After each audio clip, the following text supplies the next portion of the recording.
Hello everyone, welcome back to our session on genetics, and we are now dealing with we are discussing on Mendelian genetics. In this session we are going to see the cytological explanation for the monohybrid cross. In the earlier session or in the previous session we saw how a monohybrid cross is done, or how is a monohybrid cross, Mendelian monohybrid cross is done. In this session, we are going to explain this on the basis of the modern knowledge of chromosomes and genes, or how this monohybrid cross or Mendelian monohybrid cross can be linked with the modern knowledge on mitosis and meiosis. So that is what we are going to see in this particular session, which is called as the cytological explanation of monohybrid cross. In the previous session, we only explained how you get the monohybrid as well as monohybrid genotypic as well as the phenotypic ratios. Cross ratios, and in this session we are going to explain this on the basis of how the chromosomes or the genes are acting during this particular process of monohybrid cross, and that is what is called as the cytological explanation for the monohybrid cross. Actually, the cytological explanation of this cross was not made by Mendel, and this was made after mitosis, meiosis, and the processes were discovered and that were correctly explained. Now, this Mendelian laws are explained on the basis of the knowledge on meiosis. And that is what we are going to see in this particular session, which is called as a cytological explanation for monohybrid cross. So to begin with, we'll start with a monohybrid cross. So we are going to take another monohybrid Mendelian cross, where we are going to take the parent one as having red flowers, which is dominant over white flowers. Both are pure breeding varieties, and they produce gametes as they are homozygous dominant. They produce the gamete which is capital R, and this being homozygous recessive, it produces only one type of gamete which is smaller. So now we are going to explain this particular process, that is how a homozygous dominant parent and a homozygous recessive parent is giving you this type of single type of gamete. So that is what is called as the cytological explanation. We are going to explain cytologically each and every step in the monohybrid cross. So in this particular case, what happens is, so we are going to take this as this represents the genotype of, as we discussed earlier, this represents the genotype of this particular gene, which gives you the color, the flower color red, and these two are the alleles which are present in the homologous chromosome of this plant, of this particular plant. So these are into this is in one plant and this is in another plant. So this is the homozygous, or the two alleles. This is one allele, and this is a second allele that is seen in the homologous chromosome of one parent, or the dominant parent, and these two are the recessive alleles which is seen in the homozygous chromosomes of the other, or the recessive parent. So in this case, it can be said that in garden peas, red is the normal flower color and white is considered to be the mutant one. A pure red plant has a pair of normal alleles, which we marked it as capital R at a particular locus in the chromosome, and white is having small r at the same locus. But the difference is that these capital R and the small r, even though they occupy the same locus, they are different. They are seen in different individuals. Okay, so we'll explain this on the basis of chromosomes. So I'm drawing only the chromosomes here. So imagine it is inside a cell, and this the thing I'm going to explain is during meiosis. So what happens is, so I will draw the chromosomes. So here you have the two homologous chromosome of one parent and the two homologous chromosome of the other parent, where at this particular positions you are having this gene flow at this These are the particular positions. And at these particular positions, in all these 4 genes, you are having the gene for flower color. So in this particular parent, so you can, I'm taking the same position as you see here. So in this particular parent, this is capital R, and in this one, this is having the allele. So these marked alleles are the recessive alleles which are seen here, which is smaller, which gives the color white, and this gives the color red.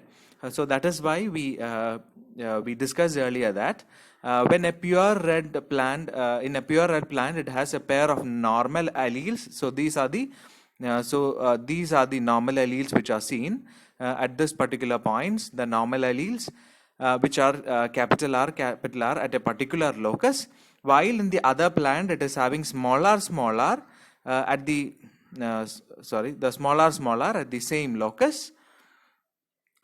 locus. But they are in different plants. So here this one is one plant and this is another plant.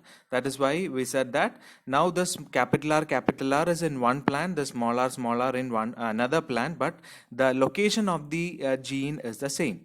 So they are seen in the same locus in different individuals because they are the alleles of a particular gene. So what happens again is that, so now we are going to see this particular step, how this individuals are giving you these particular gametes.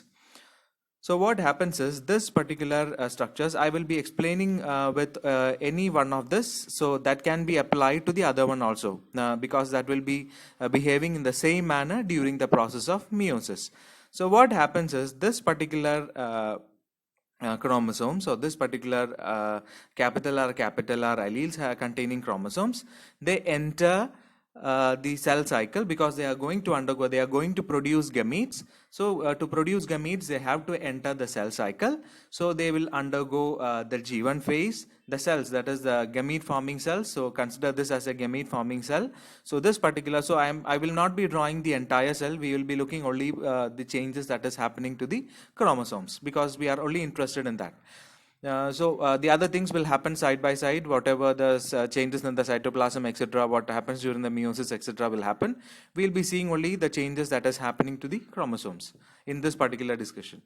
So here what happens is the capital R, the cells which contain this particular allele. So gamete is this, we are going to see this particular step, that is from parents gametes are being formed. So gamete formation is by the process which is called as gametogenesis or meiosis. So the gamete forming cells, they are going to undergo the process of meiosis. So they enter the cell cycle, they undergo the S phase. So at S phase, what happens to this particular chromosome is that it will replicate and produce its copy, or this was 2 chromatids. Now this particular homologous pair is having 4 chromatids because now they have finished S phase, so that they have replicated. So now what happens is that after S phase, then G2 phase occurs, then it moves into meiosis 1. During meiosis 1, during anaphase 1, we know that. So during metaphase plate arrangement, etc., happens. So we will be taking only anaphase 1 here. So in anaphase 1 happens, we know that during meiosis, the homologous chromosomes, they arrange at the metaphase plate in pairs. So this is a homologous pair. So this one is a homologous pair. So they, after replication in the S phase, during the metaphase 1 or the metaphase 1 phase of meiosis 1, they arrange in pairs in the metaphase plate. So what happens is in anaphase 1, it is these 2 chromosomes which are going to be separated into 2 different cells, which results in reduction division. So what happens in this case is these 2 chromosomes get separated, and now this will be move into one cell and this will move into another cell. So this is the end of what is called as meiosis 1. After telophase, now these chromosomes are present inside the 2 different gametic cells or gamete forming cells. So meiosis is not over, M1 is over. So after M1, you can see that this, if you tag this capital R, everything is capital R itself. This is capital R. This is the second one is also. So here you have the gene, here you have the gene at the same position. Here also you have the gene, here also you have the gene. So everything is capital R now. We are not looking at this now. We are only checking what happens to this.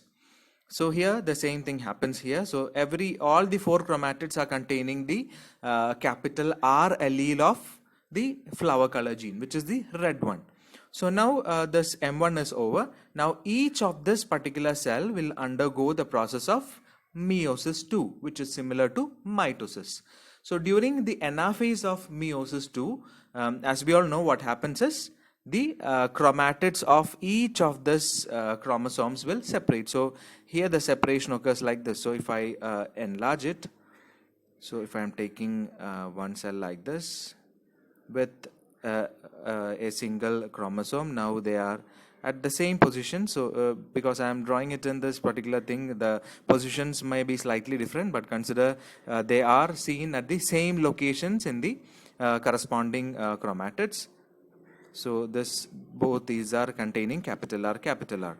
So now during metaphase 2 and metaphase 2, they are arranged in a straight line, and during anaphase 2, the spindle fibers will separate the chromatids. So now the chromatids, this chromatid will move on to this cell, this chromatid will move on to this cell.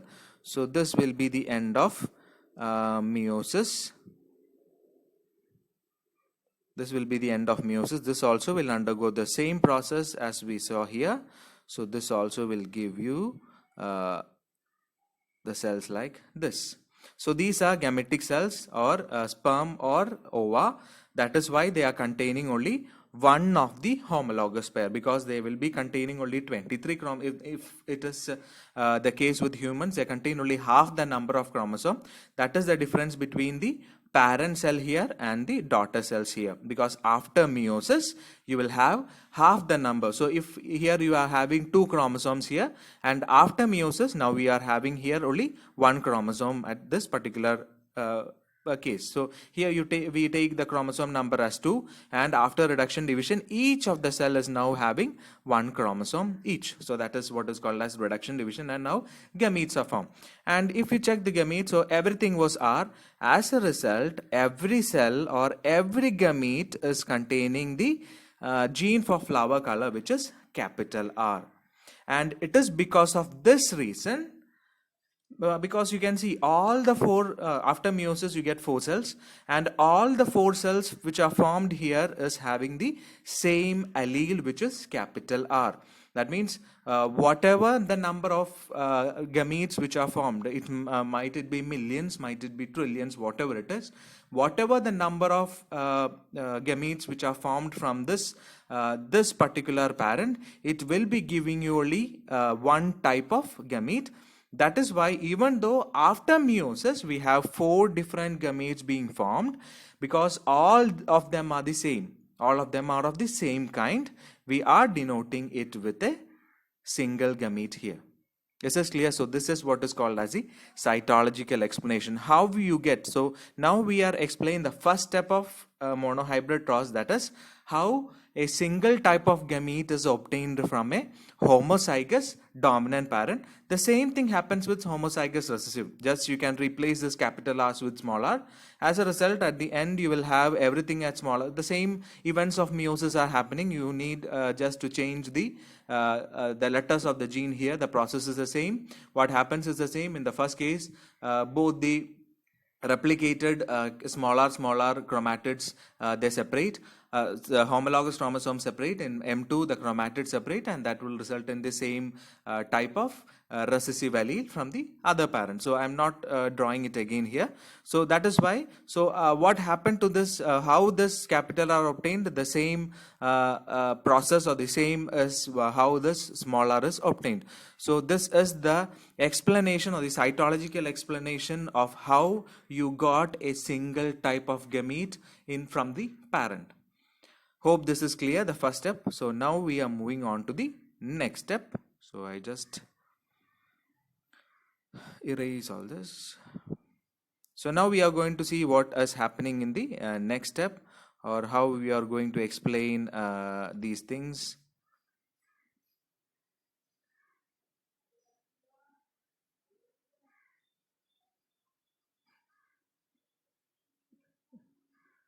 Okay, so we are at this particular stage now, and now we know that in F1 when these combine, because you are cross pollinating them, as a result you get a heterozygote here. In a heterozygote you are having two different alleles in the same individual, because two different gametes are fusing with two different alleles. They fuse together to form a heterozygote. That means in this particular individual, at the at the locus for the genes for, if I take like this. So this is the homologous chromosome, which represents flower color in this particular plant. At the point where flower color gene is present, one of the allele is capital R now and the other is small r, because one is donated by this parent and the other is donated by the other plant by for making it diploid. So here it was haploid, now it is diploid with this particular thing. Okay, so this is what is happening during fertilization. Fertilization result in a new individual, which is a heterozygote. And now in the next step, what we did in the monohybrid process, that from this F1 we self-fertilize this F1 plants. So now the next step is F1 cross F1. So that means it is capital R small r cross capital R small r, and in that we wrote that from each we are getting two different types, like this and this and this. So these are the gametes 2 which we obtained from the F1 hybrids. So now we are going to explain this particular step, how this F1 hybrids is producing two different types of gametes. So here also I will be taking only one of the parent here. So so these are the two. This is the I am drawing this particular parent for, say, this is having capital R and small r, and this will we are going to see how this is producing two different type of gametes. Now this particular cell, it is engaging, or it is involving in cell cycle. So after the so-called S phase in the cell cycle, now it will be like this. Okay, they have replicated. So this one will be capital R, and this is also, because this has replicated and give rise to this, and this is replicating and give rise to this. These two are small r's because they are heterozygotes. So now what happens during, we are going to see what is happening so these are homologous chromosomes. Even though they are, one is dominant and the other one is recessive allele, they are homologous pair. Because they are the alleles of the same gene. The chromosomes or these alleles are said to be a homologous pair. As a result, after S phase, they enter meiosis 1. They they start meiosis 1 at the metaphase plate. These two homologous pair, they arrange together in pairs in the metaphase plate, and during anaphase 1, what happens is they get separated. So this is now going to be separated into two different cells. So into two different cells in the cells that you get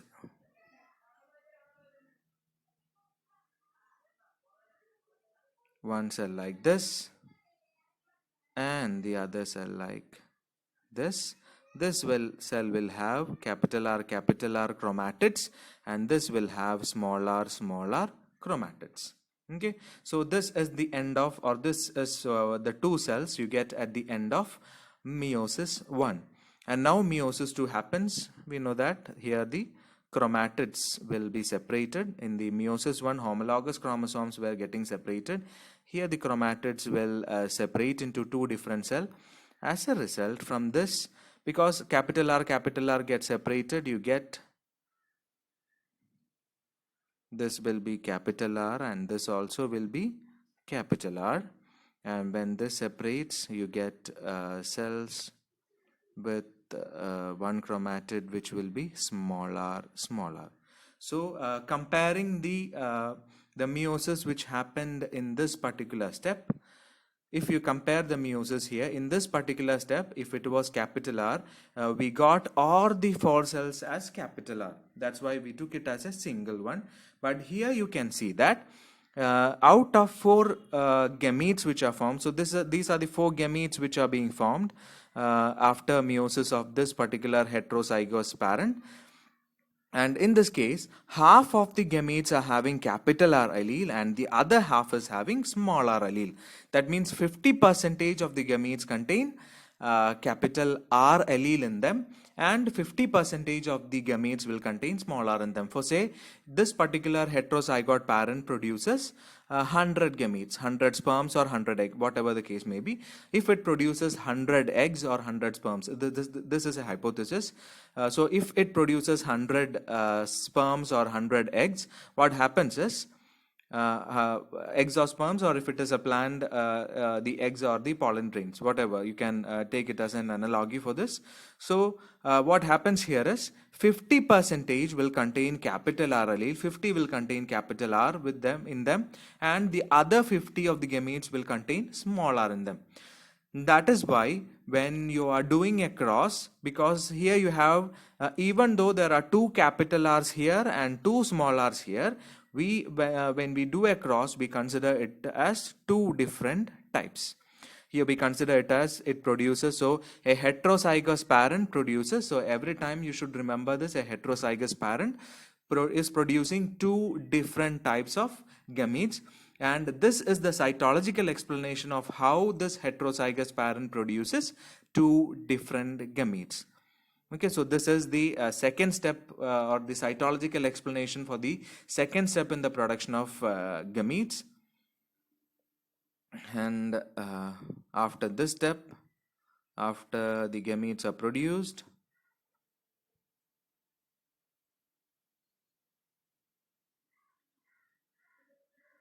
okay, after the gametes are produced, we are moving on to the next step. 4 gametes are produced, so better we make a checkerboard like this with a capital R gamete here for one parent, the other parent here. You have one parent from, so you get, this is the offsprings of F2 generation. In F2 generation, as we pointed out earlier, you will have 3 red in this case and 1 white, because according to Mendel's monohybrid cross, only the dominant one expresses, if there is a cross between a dominant homozygous and a recessive heterozygous, dominant homozygous and a recessive homozygous, in the F1 generation, only the dominant will be expressed, or the one which is expressed will be the dominant one. So in when a heterozygous is also formed, it will be showing the character of the dominant allele. So here you have 3 plants which are red. This is red, this one is red, and this one is also red, but this one is homozygous recessive, which shows the genotype of one of the recessive parent, and hence the phenotype will be white. As a result, you had the ratio 3:1 and the genotypic ratio 1 homozygous dominant, 2 heterozygous, and 1 homozygous recessive, 1:2:1. So this is what is called as the cytological explanation for monohybrid cross. So in the next session, we will be discussing about the dihybrid cross, and the similar way we will discuss the cytological explanation for the dihybrid cross. So thank you for listening.